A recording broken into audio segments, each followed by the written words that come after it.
any economy is a super complicated thing. So what I'm going to do in this video is a super oversimplification, but it's just a way for thinking about things. And in particular, I want to think about why good economies tend to be associated with a moderate level of inflation. And that'll also help inform us when we start thinking about stagflation, when we have inflation with a bad economy. So in a good economy, employment is up.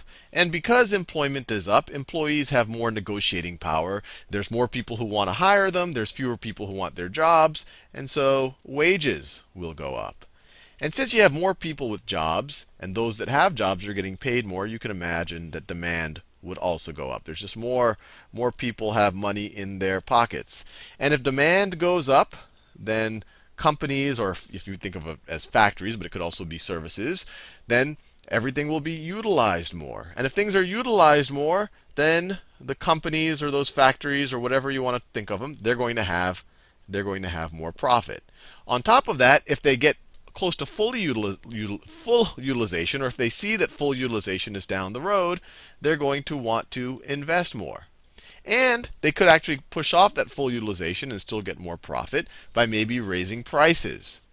So this is where that moderate level of inflation really shows up. If there's more demand, a factory can produce a little bit more, and it could raise prices a little bit more. So this is where the moderate level of inflation shows up. And there is a little bit of a negative feedback loop. If price goes up, it will inhibit demand a little bit. And that's why it's moderate inflation. We're not talking about some type of crazy inflationary spiral here.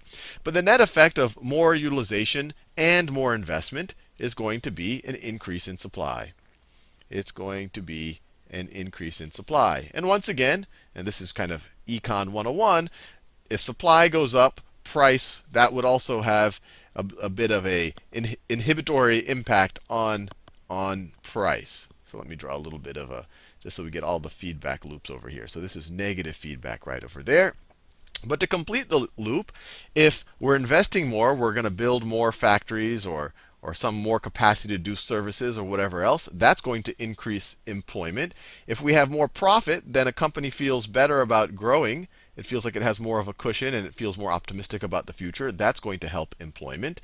And obviously, utilization itself. If we run the factory lines longer, we're going to need more people to run on those lines. So that also will increase employment. So this is just the general kind of feedback loop, and you can make, you could add a little nuanced twist to this, but this is the general idea of why a moderate level of inflation is kind of associated with this, I would call it a pretty virtuous cycle, what we would normally see in a good economy.